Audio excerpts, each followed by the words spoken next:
a flood has reset the world with the remnant of humanity on a big wooden boat. Today we'll see humanity's reset leave the ark and receive a great promise from God on the Bible Brief.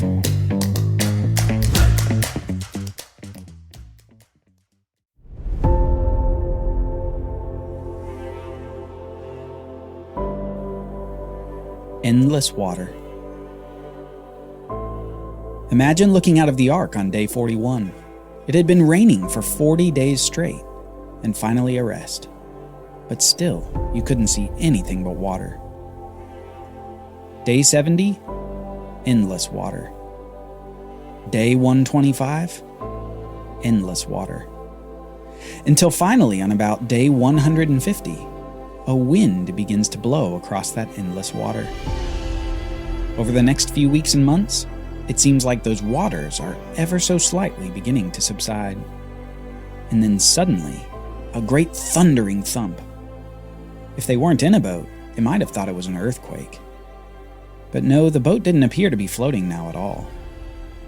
It was stationary, as if it were solidly anchored in place. And over the next few months, the small family crew discovered that they had actually come to rest on mountains. And they even looked out the ark's windows to discover the tops of other mountains in the distance too. The flood was finally coming to an end. About 2 more months on the ark, and the family is finally able to set foot on the dry land again. They had been on the boat for over a year. A whole year since they'd been able to simply walk on solid ground. What would you do in that situation? Would you run a marathon just because you could? Would you just relish the opportunity for some alone time away from your shipmates and the animals? Well, let's talk about what Noah did. Noah began to build something. Using perhaps dirt or stones, he began to make a small mound. And then from the animals, he took some of the best of them and burned them on the altar that he had built.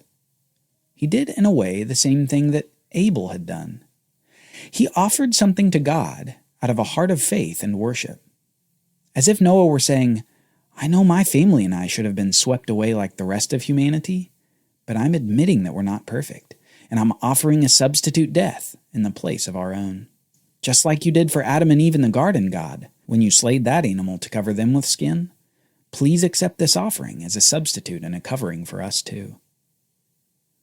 Instead of immediately thinking of selfish interests and what he would do outside of the ark, the first thing that Noah did was honor God. And God responds to this righteous act with some very important statements. Let's read what happens when God receives the burnt offering from Noah. This is from Genesis chapter 8, starting in verse 21. When the Lord smelled the pleasing aroma, the Lord said in his heart, I will never again curse the ground because of man, for the intention of man's heart is evil from his youth. Neither will I ever again strike down every living creature as I have done. While the earth remains, seed time and harvest, cold and heat, summer and winter, day and night shall not cease. Here we get an interesting view into the thoughts of God. God says to himself that this flood judgment was a one-time thing. He will never do this flood type of judgment again. Instead, he will allow the normal pattern of days and nights, seasons and harvest times to continue, while the earth remains. Then we read this, And God blessed Noah and his sons, and said to them, Be fruitful, and multiply, and fill the earth. The fear of you and the dread of you shall be upon every beast of the earth, and upon every bird of the heavens, upon everything that creeps on the ground, and all fish of the sea. Into your hand they are delivered. Every moving thing that lives shall be food for you. Just as I gave you the green plants, I give you everything. But you shall not eat flesh with its life, that is, its blood. And for your lifeblood, I will require a reckoning. From every beast I will require it, and from man. From his fellow man, I will require a reckoning for the life of man. Whoever sheds the blood of man, by man shall his blood be shed. For God made man in his own image. And you, be fruitful and multiply, increase greatly on the earth, and multiply in it. Now there are a few important things that we need to note about what God says to Noah and his sons here. First, God essentially repeats the creation mandate that he had given to Adam and Eve. Be fruitful and multiply and fill the earth. But the extras with this repeated mandate are a little different.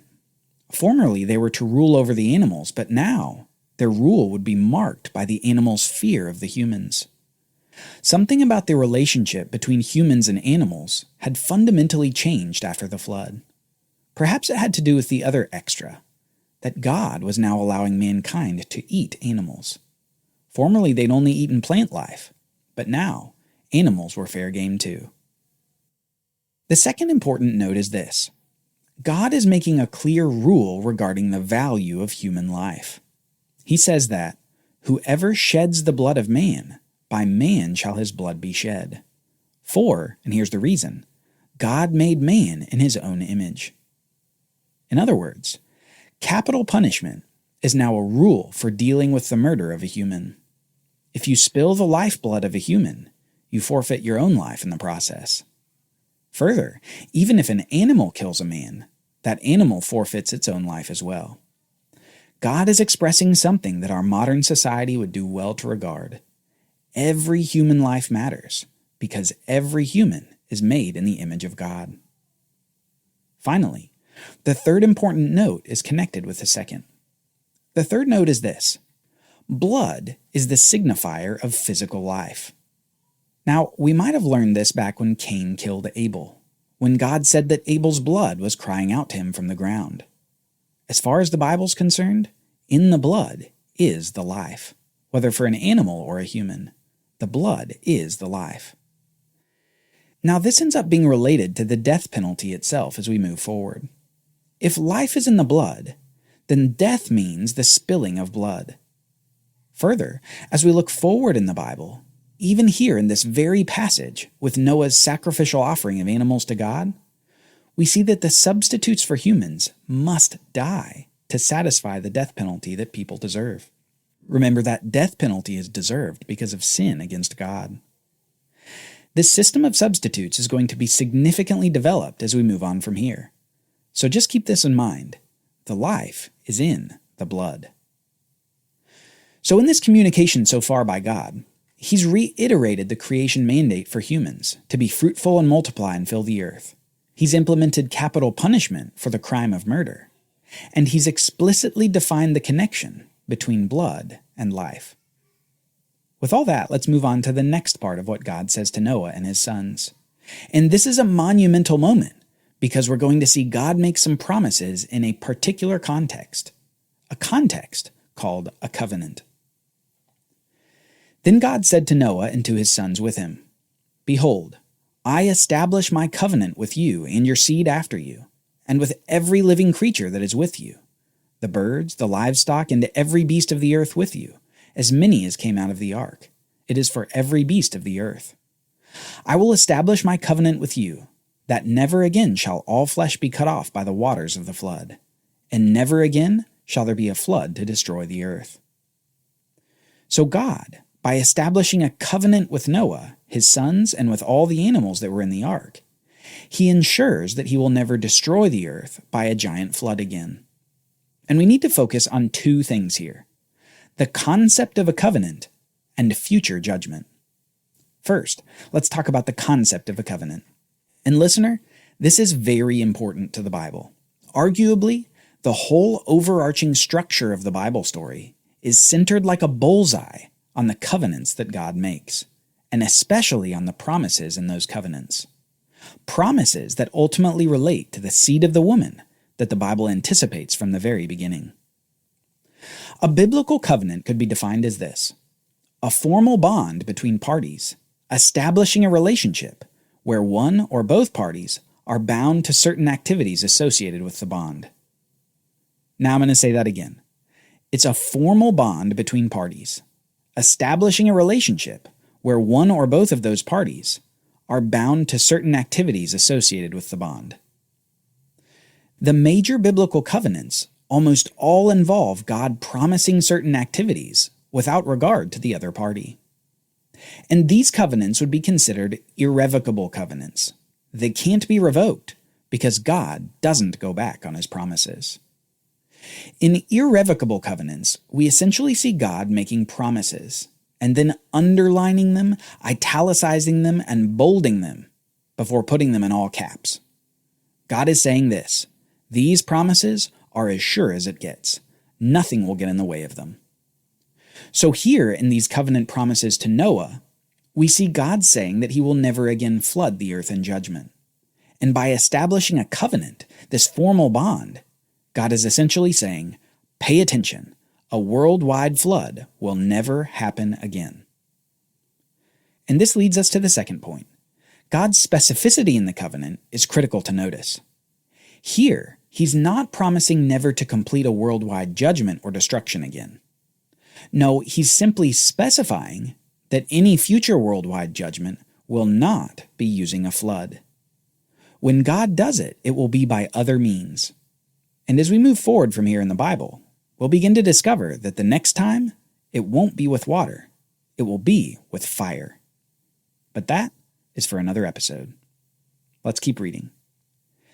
And God said, "This is the sign of the covenant that I will make between me and you and every living creature that is with you, for all future generations.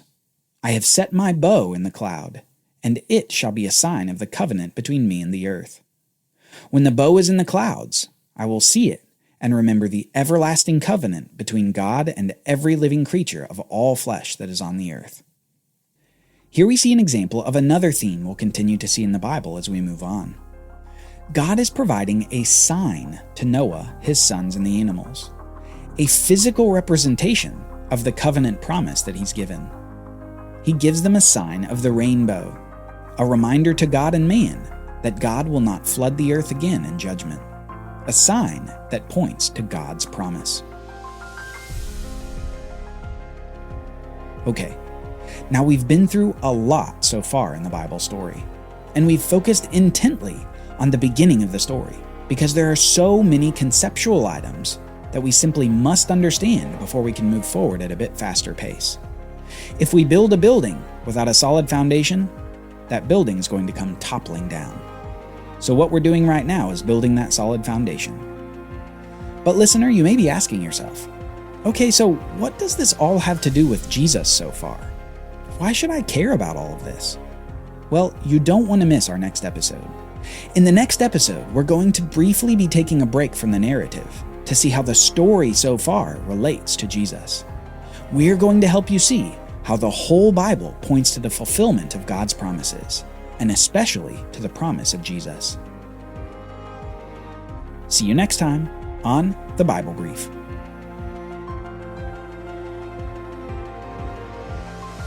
The Bible Brief is brought to you by the Bible Literacy Foundation, dedicated to helping people like you learn the Bible.